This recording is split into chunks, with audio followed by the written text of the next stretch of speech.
നമസ്കാരം, V D ബിൻഡോയാണ്. പ്രിയമുള്ളവരെ, പത്തനംതിട്ട കോന്നി കാട്ടാത്തി ആദിവാസി ഉന്നതിയിലെ മോഹൻദാസ് എന്ന് പറയുന്ന ആദിവാസി ഉന്നതിയിലെ ഊരുമൂപ്പനെ കാണാതായിട്ട് ഏകദേശം ഒരു മാസത്തോളം പിന്നിടാൻ വേണ്ടി പോവുകയാണ്. പലപ്പോഴും ഇങ്ങനെയാണ്, ആദിവാസികൾക്കോ പാവപ്പെട്ട മനുഷ്യർക്കോ ഒക്കെ എന്തെങ്കിലും പ്രശ്നങ്ങൾ ഉണ്ടാകുമ്പോൾ നമ്മുടെ ഭരണകൂടവും പൊതുസമൂഹവും നിസ്സംഗതരായി നിൽക്കുന്നതാണ് നമുക്ക് കാണാൻ വേണ്ടി കഴിയുന്നത്. എൻ്റെ പിതാവ് പറയുമായിരുന്നു, പണമുള്ളവൻ കത്തോലിക്കൻ, അല്ലാത്തവന് തൊലിക്കാം എന്ന് പറയുന്നത് പോലെ കേരളത്തിൻ്റെ അവസ്ഥ ഇപ്പോഴും ഇതിനൊന്നും ഒരു മാറ്റവുമില്ലാതെ തുടരുകയാണ് എന്നുള്ളതാണ് വസ്തുത. നമുക്കറിയാം, ഇത് ജാതിയിൽ ഉന്നതരായ മനുഷ്യരെയോ അതല്ലെങ്കിൽ സമ്പത്തുള്ളവരെയോ ഒക്കെയാണ്, അവർക്കൊക്കെയാണ് ഇങ്ങനെയുള്ള പ്രശ്നങ്ങളെ അഭിമുഖീകരിക്കേണ്ടി വരുന്നതെങ്കിൽ സ്വാഭാവികമായും നമ്മുടെ ഭരണകൂടം എന്ന് പറയുന്നത് വളരെ ശക്തമായി ഉണർന്ന് പ്രവർത്തിക്കും.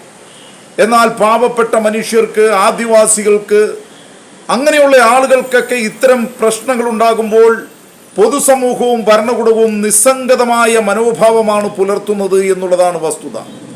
ഇതിനെല്ലാം പലപ്പോഴും ഒരു പരിഹാരമുണ്ടാകേണ്ടതായിട്ടുണ്ട്.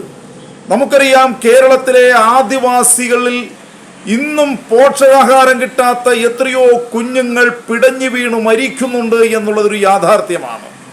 കേരളത്തിൽ പോഷകാഹാരം കിട്ടാത്ത ഗർഭിണികൾ, ഉന്തിയ വയറും ഒട്ടിയ മാറിടവുമായി ജീവിക്കുന്ന ഈ ഗർഭിണികളായ സ്ത്രീകൾ ഇന്നും പേക്കോലങ്ങളായ കുഞ്ഞുങ്ങളെ പ്രസവിക്കുന്നുണ്ട് എന്നുള്ളതൊരു വസ്തുതയാണ്.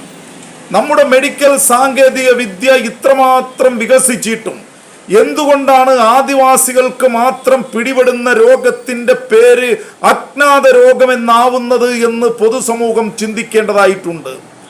ഇന്ന് ആദിവാസികൾക്ക് പിടിപെടുന്ന രോഗത്തിന് പേര് പോലും നിർണയിക്കാൻ കഴിയാത്ത വിധം നമ്മുടെ കേരളം മാറിയിട്ടുണ്ടോ എന്ന് പരിശോധിക്കണം. ഞാൻ പറഞ്ഞു വരുന്നത്, കേരളത്തിലെ ഇത്തരം പ്രശ്നങ്ങൾ പാവപ്പെട്ട മനുഷ്യർക്ക്, പ്രത്യേകിച്ച് ആദിവാസികൾക്ക് നേരെയൊക്കെ ഉണ്ടാകുമ്പോൾ ഉണർന്നു പ്രവർത്തിക്കാൻ ഭരണകൂടം തയ്യാറാകണമെന്ന് സൂചിപ്പിക്കാൻ വേണ്ടിയിട്ടാണ്.